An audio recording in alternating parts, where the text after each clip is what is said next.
approximately 7.7 billion people alive in the world today. 41% of them, 3.15 billion people, have never heard the gospel. They are totally unreached. They have never heard the name of Jesus Christ. 69% of all people would not identify themselves as Christians. This is the best case scenario because these people are self-identifying.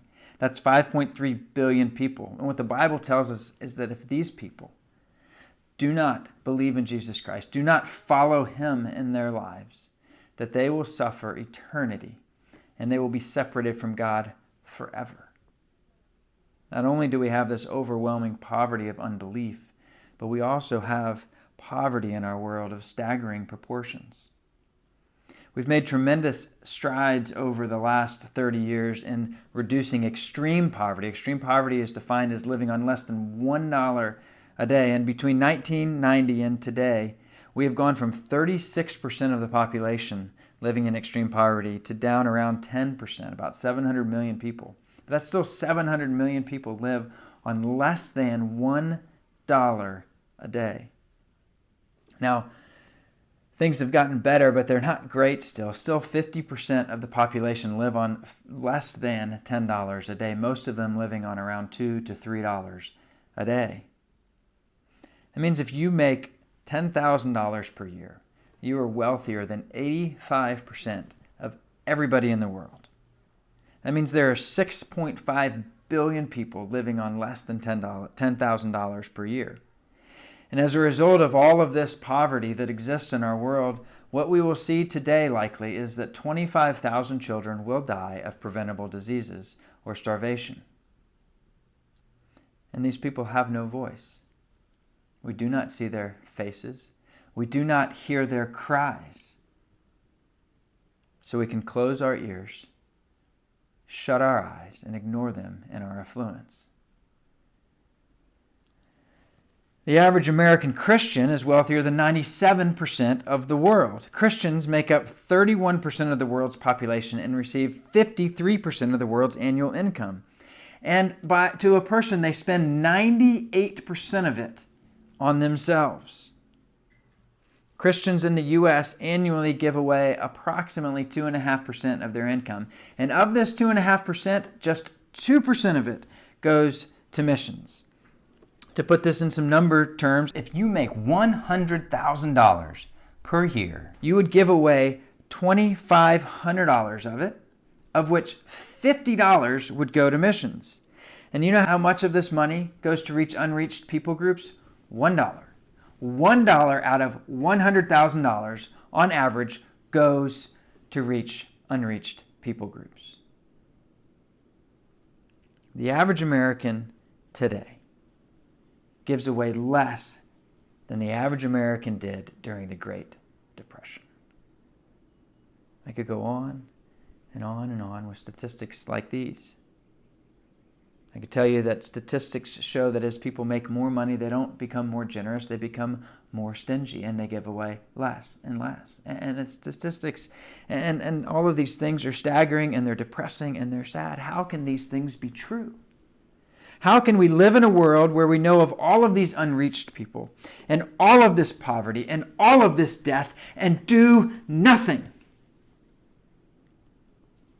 James 2:14-17 warns us of being like this. It says this, "What good is it, my brothers, if someone says he has faith but does not have works? Can that faith save him?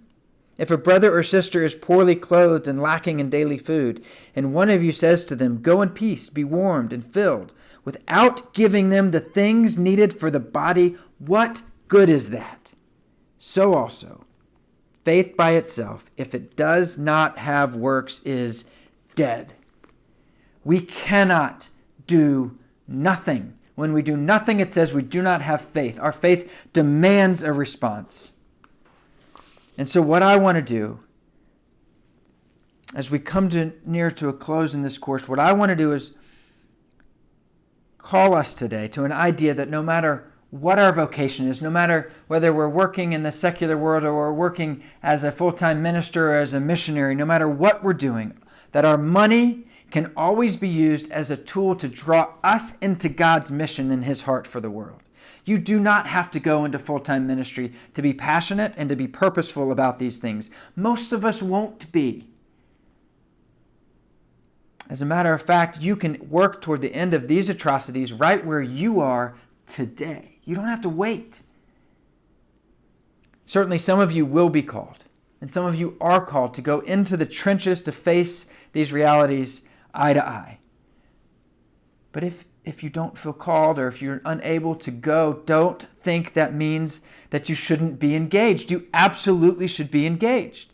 So I want you to determine how you are gifted and seek to use those gifts to pursue God's mission and His glory, not your own. When you do this, no matter where you are working, I believe you will remove the feeling of incongruence between the so-called sacred and secular worlds. We just don't live these divided lives. We weren't meant to have some part sacred and some part secular. It is all sacred. It is all for God and His glory. And I believe all of us can live into this. So how? How do we live into this in our lives no matter what we're doing? First, I want you to all realize that you are called to be a missionary. Every single one of you is called to be a missionary. We all were called. Look at this in Acts 1:8. It says this, "But you will receive power when the Holy Spirit has come upon you, and you will be my witnesses in Jerusalem and in Judea and Samaria and to the end of the earth." Jesus gave this call to His followers before He ascended to heaven. And this call extends to all of us. It extends to all followers of Jesus. This call extends to us wherever we are. Look at what it says. It says in Jerusalem, where you are today, in Judea and Samaria, the regions close by, and to the ends of the earth, everywhere else. No matter where you are called to engage in mission. So we are all called to be missionaries no matter what our job is, no matter where we're working. And so as we do our job, I want you to think of it like this. I want you to think of yourself as a missionary. Think, what would you write to your supporters as a missionary in a support letter in your job right now, in what you're doing right now, as saying, look at what I've done, or look at what God is doing in my life to reach the nations for His glory. Every one of us should be able to write that letter and have something to put in it, not just people who are overseas as missionaries, but me in my job today, you in your job today can write that letter and say, this is what I am doing. This is what God has called me to do. What are you doing as a missionary?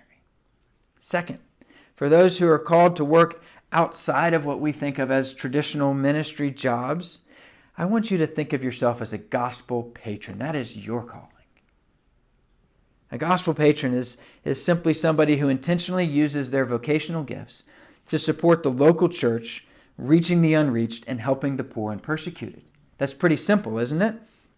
But what you will see when you look in history is that behind every single movement of the gospel, you will find a gospel patron. Jesus had His patrons. Paul had his patrons. We see Paul's in Romans 16. Phoebe, it says this about Phoebe, "I commend to you our sister Phoebe, a servant of the church at Cenchrea, that you may welcome her in the Lord in a way worthy of the saints and help her in whatever she may need from you. For she has been a patron of many and of myself as well." There's a story of William Tyndale. William Tyndale was the first man to translate the Bible into English when it was illegal to do so, and his life was sought, and he hid around the European world in order to avoid being captured and killed.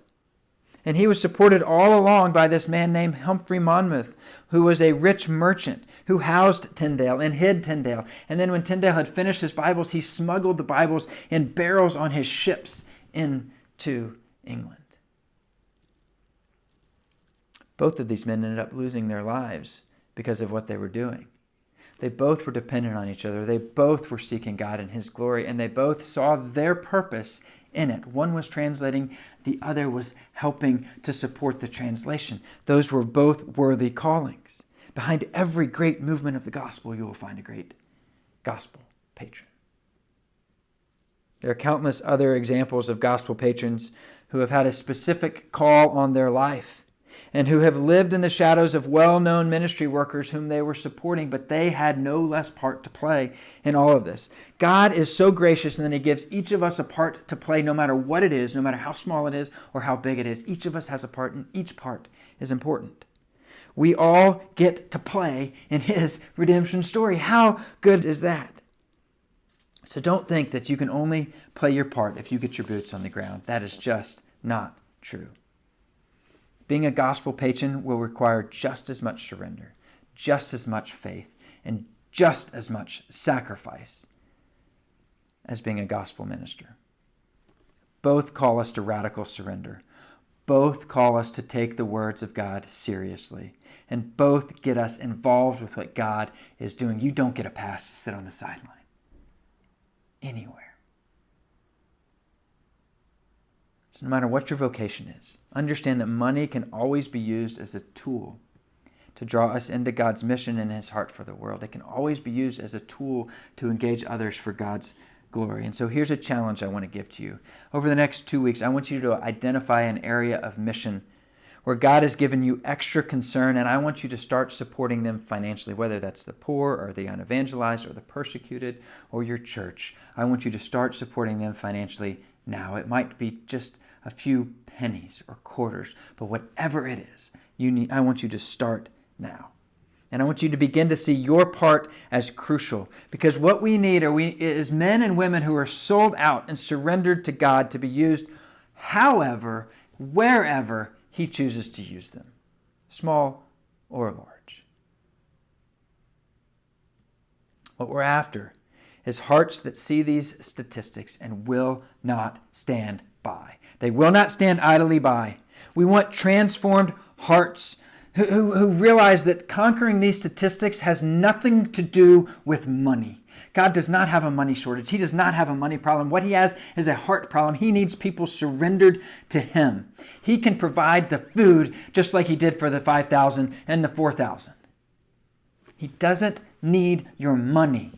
He needs your heart, and he wants your heart, and he wants you surrendered to him. Too many people hear these statistics and either think they're too overwhelming or that they just don't care, and so they push them into the back of their mind. And I do not want to be this type of a person. I don't want you to be this type of a person. I want you to see these statistics, and I want you to realize you have a part to play, and I want it to break your heart, and I want it to cause you to move. Because when you begin to engage with this work, your care will grow, and your heart for God and his word will grow. How we use our money will drive and determine what we love. The author William McDonald said this: if the believer misses the central goal of his existence, then he has missed everything. If you miss the central goal of your existence, to love God and bring him glory through everything, you will have missed the central point of your existence. We should be staggered by the lostness of the world. We should be staggered and saddened by the poverty that exists and that reigns in this world. And then we are called to engage in being staggered. Engage these tragedies with all that we have. You have a mission and you have a part to play. And it will be so much fun, because there is no greater joy than living a fully surrendered life to Jesus Christ and following in his way with everything that you are. See these statistics, feel them, and let it move you in your life.